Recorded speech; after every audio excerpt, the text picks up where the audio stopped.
Well, we've spoken a lot about mass migration in the last few weeks, particularly after the Marches for Australia, where everyday Aussies were tarnished with the racist brush just because a small group of neo-Nazis rocked up to the events. And this is the problem. When you raise the issue, you are labelled as some sort of far right-wing nutcase, when the facts and the truth are right in front of our faces. And I want to point out how captured the left-wing media are when it comes to this issue. This week, the editor of the Sydney Morning Herald, Bevan Shields, penned a note titled, "Talking about immigration is uncomfortable but essential." Now, he says it. He's right there in what he says. We need to have a conversation. It was not front and centre at the last election, and it's always an issue that brings up the R word, racism. I mean, look what happened to Jacinta Nampijinpa Price. She made comments about Indian migrants, which, sure, were sloppy, but raise an important issue.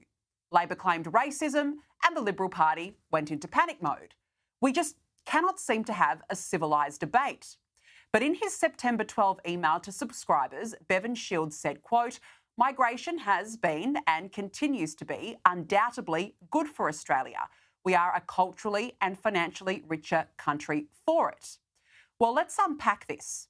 In my opinion, I believe that migration in recent years has failed in Australia.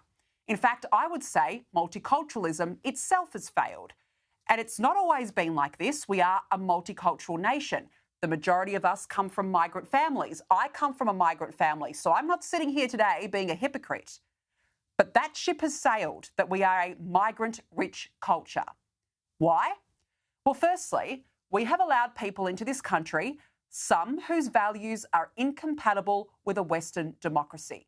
And based on what we have witnessed here since October 7, 2023, the complete fraying of our social fibres, I don't think we have control over the multicultural culture we are trying to create here anymore.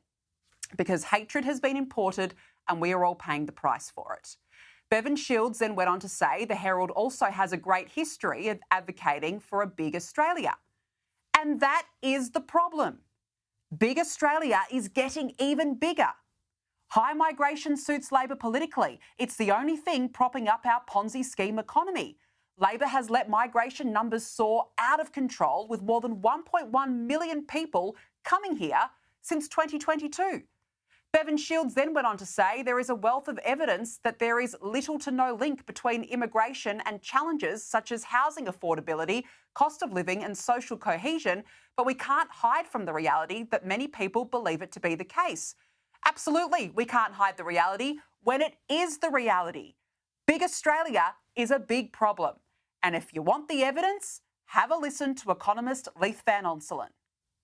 So our productivity growth stinks, and unfortunately the easiest lever to pull, and that's one we've been pulling for the last 20 years, is just ramping up immigration and just growing growing the economic pie as quickly as you can by adding people, but not caring about the slice of the pie.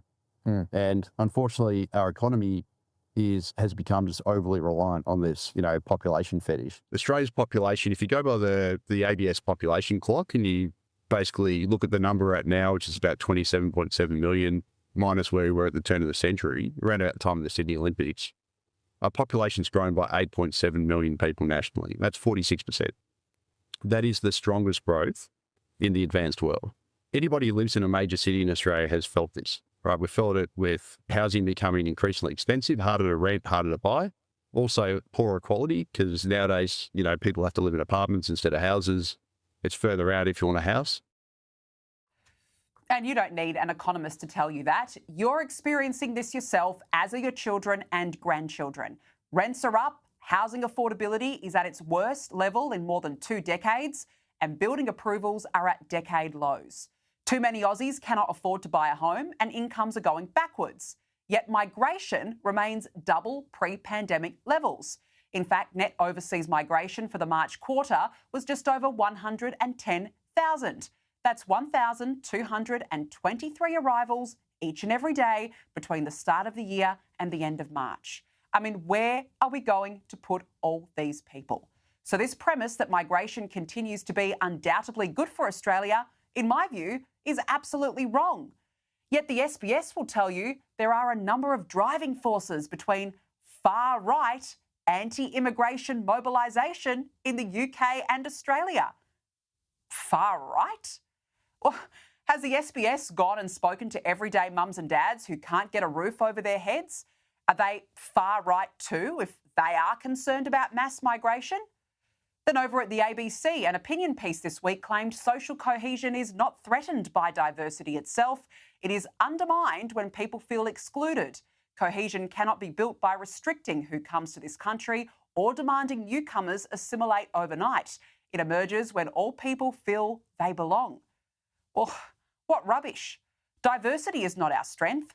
As former Prime Minister John Howard made the point, the idea that every culture is equal is nonsense. Here he was speaking with former Deputy PM John Anderson earlier this year. I think that we made a mistake and it was politically motivated. I think both sides of politics, particularly the Labor Party, saw merit in cultivating support from different ethnic groups. We don't want that. Particularly when those ethnic groups are unable to leave behind ancient hatred. And that is the very problem. The quiet Australians have been left behind by this bolting horse that is a captured ideology as well as self-loathing under the guise of healthy and sustainable multiculturalism. Now, there was a time when migration was our strength, but now absolutely flooding the country with migrants on a daily basis is a sheer lazy way to prop up the economy, and our social fibres are buckling because of it. It is not the same Australia we grew up in. We deserve a debate on population and migration. And the sooner the mainstream media wake up to this and start asking the hard questions, the better. And unless someone can actually convince me about the merits of a big Australia, I'm sorry, but please put up the sign, "We are full."